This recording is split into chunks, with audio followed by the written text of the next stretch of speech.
শাকিব খানের বরবাদ মাতালো ইউরোপের ইতালি। রাজধানী রোমের একটি সিনেমা হল টানা 2 দিন ছিল দর্শকে ঠাসা। এসকে ফিল্মস ইতালির সার্বিক তত্ত্বাবধানে সিনেমাটি প্রদর্শিত হয়। প্রবাসী বাংলাদেশি দর্শকদের উপস্থিতি বাংলা সিনেমার জন্য আশা জাগায়।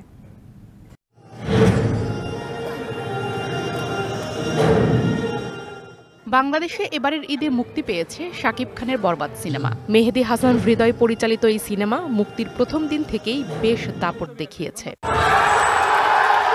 দেশের প্রেক্ষাগৃহ কাঁপিয়ে এবার ইতালির প্রেক্ষাগৃহে মুক্তি পেয়েছে। প্রবাসের মাটিতে বাংলাদেশি সিনেমা দেখে আনন্দিত প্রবাসী বাংলাদেশিরা। ইতালির রাজধানী রোমে প্রথম দিনেই বাজিমাত করে বরবাদ। টানা 2 দিনের মধ্যে প্রথম দিনেই ছিল প্রচুর বাংলাদেশি দর্শকদের উপচে পড়া ভিড়।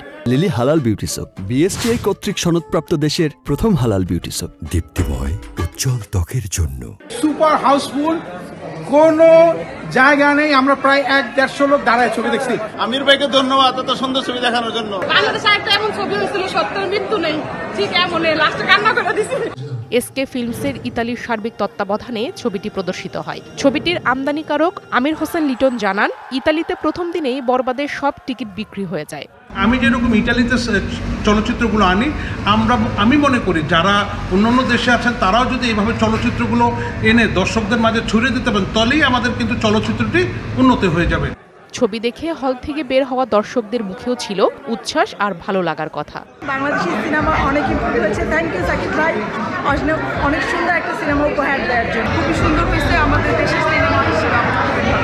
লিটারালি সাকিব খানের ফ্যান হয়ে গেছি। সিনেমায় সাকিব খানের বিপরীতে রয়েছেন ইথিকা পাল, বাবার চরিত্রে আছেন মিশা সওদাগর, অভিনয় করেছেন কলকাতার আরেক জনপ্রিয় অভিনেতা যিশু সেনগুপ্ত। DBC news desk.